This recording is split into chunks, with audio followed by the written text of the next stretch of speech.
What's up, guys? Sub-Zero here, doing another full game commentary. This time it's one of my VOD reviews, so I'm going to be looking over a game that I've played and talking about some of the things I did well, some of the things I did poorly, and how you can apply those to your own game. So, this game I'm on Nunu jungle, starting red buff, and the first thing you'll see me do that's a little weird is that I pull the red buff all the way out there, and that's just to wait for my Q to come up so that I can maximize the amount of health I'm at doing this red buff, because after I do wolves and blue, I'm going to go straight to dragon and try to solo it. Now, there is a bit of an issue when I go to solo this dragon. It's usually not a problem if you put 2 points into Q on Nunu and you're running right runes and masteries. I'm running some CDR. I'm even running movement speed quints. I should hit the scuttle here and get full HP and 5 stacks onto my passive, but I don't. So I actually get pretty low doing this dragon here. Another problem is that Wind Dragon is the dragon with the highest DPS because it attacks the most often. So that's a little bit of an issue, but it ends up being fine because I get the Bard to come help me and we get the Wind Dragon. It's also a little unlucky that the first dragon is Wind at all because all the other dragons are a lot more useful, but even Wind is pretty helpful for rotating around objectives. So the first thing we see is that our Echo gets First Blood mid. I wasn't looking at it at the time, but just the knowledge that Echo gets First Blood mid is amazing for us because Nunu is the quintessential win more jungler. If your team's doing well on Nunu, you're a monster, and if your team's not doing so well, it's kind of hard to do a lot on him. So Nunu is not exactly the champion that you're going to hard carry on, but the highest percentage of the time you're going to be doing pretty well. Like in a game in which you're even, which is going to be most games on average if you play a lot of games, Nunu is going to be very effective. Whereas like a jungler like Lee Sin, if you don't get a huge lead early and carry your team, you're useless. Whereas Nunu, even if you don't carry your team, you are useful, and you have the ability to be very strong when your team does well. So you see me counter jungling here. I did this because I saw Wukong bot lane, so this is just a free couple of camps, and we even pick up a kill bot lane, which makes the deal even sweeter. So Wukong's just wasting a lot of his time. You see he's level 4. That poor gank bot lane really did not work out. This is another factor. At low-ish elo like this is like plat 3 elo, it's actually pretty good to just straight up farm as much as possible because a lot of junglers won't know how to gank. So you see how I'm just completely ahead of Wukong here. I've soloed out the dragon and yet I'm still a level up on him. This is because I'm just farming and focusing on things that have a 100% success rate. You see I'm level 6 while he's level 4 because he's just taking incredibly inefficient routes instead of just farming his jungle, and because of the fact that I counter jungled him. So he's incredibly far behind. From a jungle point of view, I've won this game despite the fact that I haven't ganked a lane yet. Now I'm going to go take red buff here. We see that the next dragon's coming up in a minute 45 seconds. It's going to be Infernal, which is really good for us, and we pick up another kill bot. Now this gank top lane is actually pretty difficult, but Fiora flashes out at a good time, and I get my entire channeled ult off to Wukong, so we pick the kill up there. And I know that the enemy Wukong's blue buff is going to be respawning, and because he just killed himself bot lane, we can pick up this blue buff. So it's essentially over at this point. The scoreline's 0-6. We picked up the first dragon, we picked up the first tower, and we've just completely outjungled the Wukong. It's partially because our bot lane did so well that we were able to outjungle the Wukong, because say if our bot lane was weaker, we couldn't have picked up these kills. Now this invade here is a little questionable. I see that Wukong's level 5 to my level 7, which I'm just amazed by, but I am going to flash out there because I know that mid lane and Rakan and Wukong are coming. So I'm just going to clear out this pink ward and back out. I wanted to steal away some raptors, but not going to do that. Yeah, I thought so. I was like, really? Is the next dragon fire? No, it's Ocean. The dragon icon is just busted.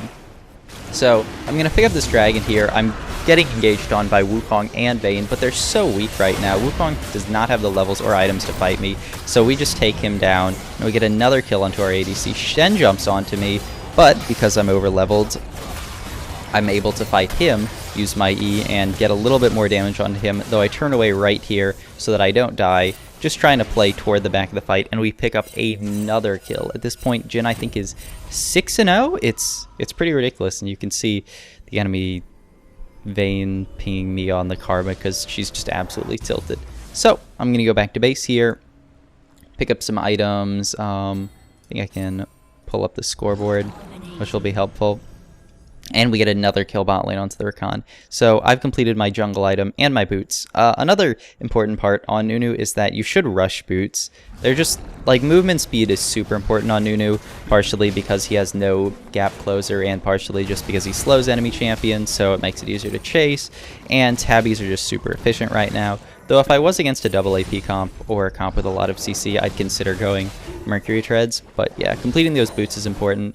And I like to get the Tracker's Knife, even though it's not the most effective at low elo because no one looks at the mini-map. But I didn't think my team needed much more damage this game from the Skirmisher's Saber. If you're in a team that you already have a tank, then picking up the Skirmisher's Saber might be a good idea. I just come in mid here. We probably could have dove that Wukong, but team wasn't having it, and Rakan gets out there, and you can just see from our early lead, every tower is falling. I'm going to go straight to this Rift Herald here and start soloing it while my team takes it, because they do not need my help to get this top tower. So I'm just going to take this Rift Herald super easily, and my team's going to come down and help me finish it. Now, I want to take this Rift Herald here, I want to put it onto me, even though my Jhin is 702, because it's a lot better to have Rift Herald on a tank, because the main issue with Rift Herald, the only time Rift Herald, well, we'll talk about going in here. I channel my ultimate with the Bard. It's actually a really nice little combo we have there, where Bard ults someone, and then I can channel my ult. And then I drop the Rift Herald here. But yeah, as I was saying, the only time when Rift Herald is like a problem is when you die and then you run out of the duration while you're dead. So we pick up the tower there with Rift Herald, but we can't continue pushing with Rift Herald in the top lane because they send their entire team. So I'm just going to steal away this camp. We're going to get mid tower, and then I ping danger, say we need to reset. We need to just chill out. We know red buff's coming up, so we're actually going to come and sit in this bush because of the health regen that we got back from the water dragon. Everybody takes the Bard portal and absolutely destroys this Rakan. And yeah, he's 1-3-0 at this point. Their entire team is just getting absolutely destroyed. We start pushing out mid here and using the Jhin ult just to pressure people off of, and I make the call to just walk up and tank the tower here. There's another thing you can do as Nunu is just tank tower. Like, I took like 3 tower shots there and it really wasn't a big deal. If you're super far ahead, you can just tank so many tower shots and it's fine. And so I call for us to pick up the red buff here, and then I back. While our team is doing something pretty questionable top lane, there's just nothing to be done for them at this point. It's just a pretty gross overextension by them. I also see that I don't have enough damage here to get the helmet. I forget exactly what it's called. The one that links you to your ally. I'll look at it right after this game. No clue. Anyway, I see that I need to clear those minion spot and these 2 small camps, and then I can pick that up. And the reason I go for that item is just because Jhin is super high priority and he's super strong. What is it? Knight's Vow, that's what it is. So because I see that Jhin is so strong, he's basically my #1 priority. I just want to sit on him, keep him alive, get health back from him, and just make him as strong as possible. So going into Knight's Vow is super strong on Nunu if you have an attack damage carry that's ahead, or like a Fiora top that's ahead, anything that's going to be getting you health back with the Knight's Vow passive. We try to go for the Karma here, but we just end up burning her flash. And our Fiora actually overextends a little bit top here. We throw the Bard ult down here, but as I was going for this play, I was like, we should not fight this because they're just way stronger than us. We do not have Echo right now, so it would be an even fight, but we don't have any ults because I burned my ult mid and Fiora was dead. So if they sent more players, we would just basically die. So we're going to pick up these Raptors, pick up this red buff for Jhin, and pick up these golems for us, just farming it out and waiting for Fiora to be able to get back onto the map so that we can start making some plays and get some gold so that we can back and buy our next item, which is going to be locked to the Iron Solari, which is also super strong on tanks these days, especially Nunu, just because he's the more supportive type, so you're always going to be around your team, blood boiling your Jhin and such. So we decide to run it down mid here, and actually Wukong gets pretty caught out because he just walks up straight into us. And here's exactly what I was talking about, the tanking tower thing. If we let those minions walk up and hit the tower, they're going to get queued by Karma and killed. But if I just tank 3 or 4 tower shots here, we can easily get this inhib. Now we get the Bard ult onto the Vayne, and Rakan gets a huge ultimate onto us, which would be really worrying if he had any follow-up. but their Shen isn't here, so they actually get nothing out of that fight, which you can probably ascribe to the fact that Shen is super tilted because his team's just doing absolutely horrible. So we pick up that fight, and it's a 1 fight. So because no one's here to stop us and we're incredibly strong, we just go onto the Nexus towers here, which actually isn't a problem at all. Jhin is still wreaking havoc on the back line, and Shen's finally showed up, but there's still not much he can do with 1 item. So we're going to try to take out this next tower, even though we're all incredibly low. Now, problematically, wow, that was a nice little voice crack. Problematically, Jhin uses his ultimate there instead of hitting the tower, which our Fiora would later say is the reason she died there, though she did just kind of overextend. And the Jhin ult was actually pretty good, but it would have been nice to get the tower earlier, so that's possibly a point of criticism there, but we don't criticize our teammates here because the only one you should criticize is yourself. Anyway, we're going to go straight to Baron here because we know that we can take it. We know that minions are just pouring into their base because of the inhib we took already, and there's no way they can deal with them. Even if Karma picks up the kill onto the Echo down there, we can pick up the Baron, and the fact that Echo's split pushing bot sends more of their team bot lane so that we can just get the Baron easily. So we're going to pressure top here. Echo's respawning in 10 seconds, so we can't go super hard. I'm going to pick up the blue buff here so that I can get more freaking Bud Boils and snowballs off, and it's just super good. We start poking down this tower, and Wukong plus Rakan engaged on us, which is actually super huge.